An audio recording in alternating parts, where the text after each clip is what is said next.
Okay. All right, I'm back. I don't know what happened there. I had someone tell me that the audio wasn't working or they didn't hear the audio, so I stopped the damn thing.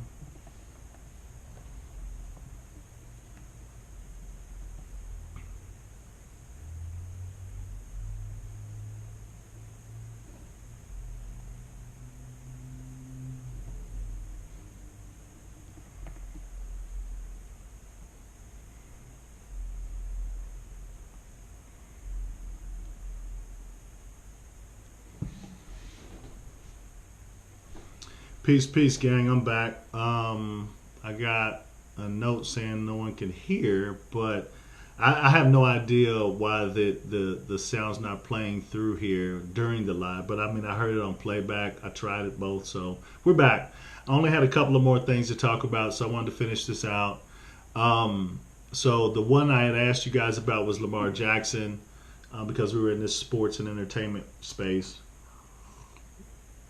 With Lamar Jackson, he played. I don't know where he played high school ball, but either way, he came to the University of Louisville, lit up the scoreboards. He broke records, won all types of games for us, whatever. Dude's up for contract renewal. The Ravens won't.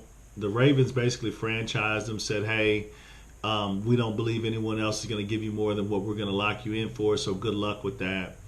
And what I find funny is, out of all the people that I've seen, or all the athletes I've seen, up for contract renegotiations, he's the only one I've seen that has the accolades and the pedigree that he has and has to haggle.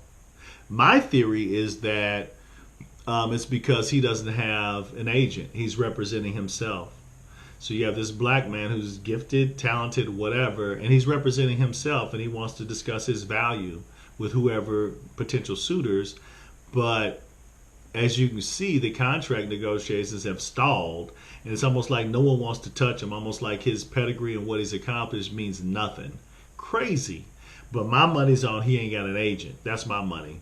Now, if he had an agent or somebody representing him, somebody from the greater society, like the lion's share of the athletes, he would have had a contract by now. Whole different story. Now, I want to talk a little bit about, let's pivot into other news that has hit, the mainstream, the Mexico murders.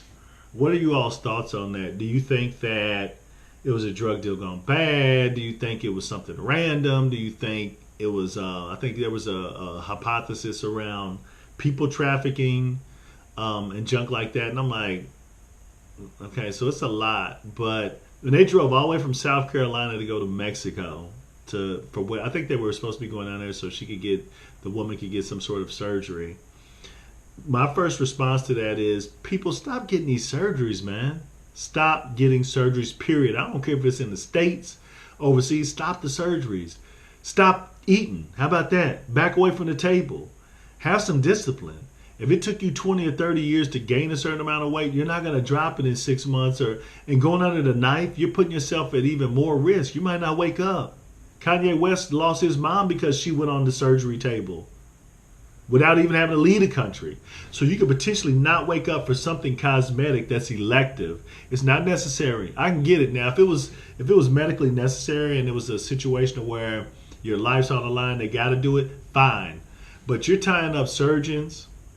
You're tying up facilities, all this for something elective when, you could just work out the hard way. The same way you worked hard on gaining that weight, do the opposite to undo it, to burn it off, versus putting your life in danger. And then that eliminates the need for you to have elective surgery, whether it's stateside or in Mexico. Now, the hypothesis around it potentially being a drug deal or even drug deal and or organ harvesting. It's possible. It's very possible. But is it probable? Probably not. I've been to Latin America at least 10 times. I've never had an issue. And these people, I don't know why you're carrying $5,000 and $10,000 with you in cash anyway. You ain't supposed to, like when you go through customs and all that, you have to let them know if you're carrying over a certain amount of money anyway. And why are you carrying that much cash anywhere? If you go to anybody's hood carrying $5,000 or $10,000, you're a mark. You're a target. I don't care if it's over here in the West End, Louisville, off Cecil and Greenwood. I don't care if it's Newburgh. I don't care if you come into somebody's neighborhood that you ain't got no people there tapped in, and you got cash money and you got an out-of-town place. You a target, bruh. You a target. And we know Latin America and these other countries, they ain't on the same time we are. They at least are honest with they're at least honest with their degeneracy and their corruption. Unlike America, because the Department of Justice thing with LMPD, it exposed that our police is just as fraud as Mexico as anyone else. They killing people here, and it took 2, 3, 10 decades for them to pull that out of a report. Man, American police is just as corrupt as they are. American police, American mafia, it's the same thing. Italian mafia, Jewish mafia, whatever mafia, it's the same thing here. You can get whacked over here just like you can get whacked over there. Stop going to these other people's countries with large amounts of cash, and stop having these elective surgeries. You know, that would at least reduce the likelihood of it. And if you're going to travel somewhere like that, make sure you got some people over there. Don't just be showing up. Oh, I'm here to do something, and I got the cash. Man, you can get jacked by anybody.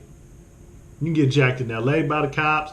You can get jacked in India by the cops. You can get jacked and killed by mafia and cartel anywhere on this planet. So anytime you step outside, you're taking a risk.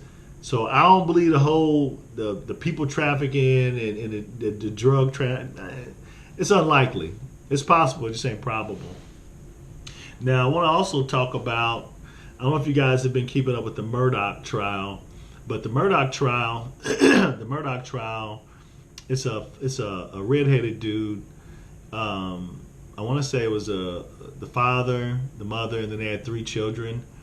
One of the kids or the boys was responsible for I think it was 2 random deaths, and he was about to have to go to trial and a bunch of other stuff. And then fast forward, the father is currently, while awaiting trial for the young man, the mother and the child come up dead all of a sudden, out of the blue. And they're charging the father with it. They're saying that he killed his son and his wife. Now, I'm bringing all this up because I haven't seen a bunch of media attention on that, or the Epstein files for that matter, but I haven't seen a bunch of attention on this Murdaugh trial. I had to tap in. I had to go down a couple of rabbit holes to pull it out. But the reason I found it important is because with that case, they swept the background of the family and the parents and all of them under the rug. Unlike the Mexico murders. With the Mexico murders, you had 4 black people, went to Mexico for whatever reason. 2 of them get killed, 1 of them gets injured, and then now, first thing that they're pressed about is, well, 2 of the people had a criminal history, They go into the background, right, to their character. Now with this Murdaugh, dude, the kid was involved in some stuff. The father was involved in stuff. They never drug all their stuff out. They didn't go straight to the dirt on them. Just like that Affluenza kid. The Affluenza kid, that's what that actual term was created to benefit the greater society, more specifically the wealthy. This kid goes out, gets drunk, kills a couple of people in his truck because he's high and drunk. And then his legal excuse was he was overly wealthy to where he didn't know the difference between right and wrong. I'll grant you that. So if you take that approach, if I've had so much money, I don't know the difference between right and wrong, there has to be a counter to that. What about reverse affluenza? I'm so poor that I don't know the difference between right and wrong. That's how, with legal stances, you got to have a counter. You got to have a counter, and you got to have both. So if I was a black person and I got arrested or charged with some crime, I'm gonna holler reverse affluenza. I've been so broken poor that I don't know the difference between right and wrong. If that was me, that's what I would do. I'd go ahead and use that as a potential legal defense if it were me. But either way, I wanted to step through a lot of those different topics because, like I said, I've been out of pocket for a while. Been traveling and stuff, got a lot of good stuff on the horizon, but I am going to get back on track as far as being more consistent with my sprint schedule because I'm trying to do some content every 2 weeks.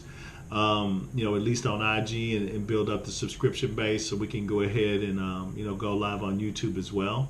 But either way, with that being said, I appreciate you guys watching, tuning in to the Uncommonwealth, led by myself, G7, aka the Charismatic Asiatic, aka the Gypsy.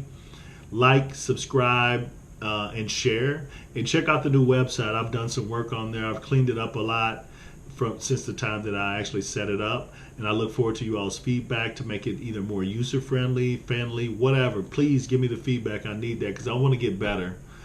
This is just my initial stabs at getting out here, taking a stab at, hey, look, I got something to say from 502. And then last but not least, another thing as far as Neely Fuller and the code, when back to the Breonna Taylor, that Grandmaster J dude, he pulled up here in Kentucky, and I'm like, whose man's is this? Where did he come from? Who is his people's? I couldn't verify any of that. I'm asking questions. I'm like, where did he come from? Who's his ex-wife? Who's his son? What school did he go to? You know what I'm saying? I couldn't dig up nothing. Dude just showed up on the scene out of the blue. And then now he wants people in Louisville to follow him to march downtown with a weapon. He wanted us to follow behind them. We don't even know this dude. And some people did it. Now look where he's at.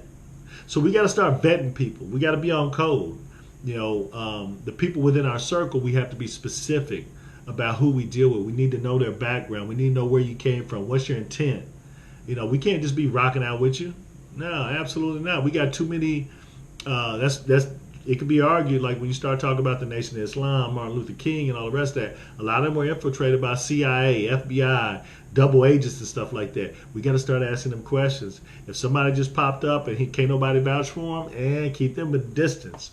Same thing when it comes to reparations. I got my thoughts on that, but I'm going to share them later in a different video. We touched on it before in a video maybe about a month or so back, but we got to stay on code. Within our inner circle, and within the outer circle, we got to know who's in these channels, who's doing what, who's saying what, how they moving, and if somebody's moving funny style, question it, because that could put us all in jeopardy. So anyway, appreciate your time, your attention. Like, share, subscribe to all my applicable channels. Hit that link tree. So again, appreciate your time. Have an amazing rest of your Sunday. G7's out. Peace, peace, peace to the true and living Asiatics, man. Peace, peace.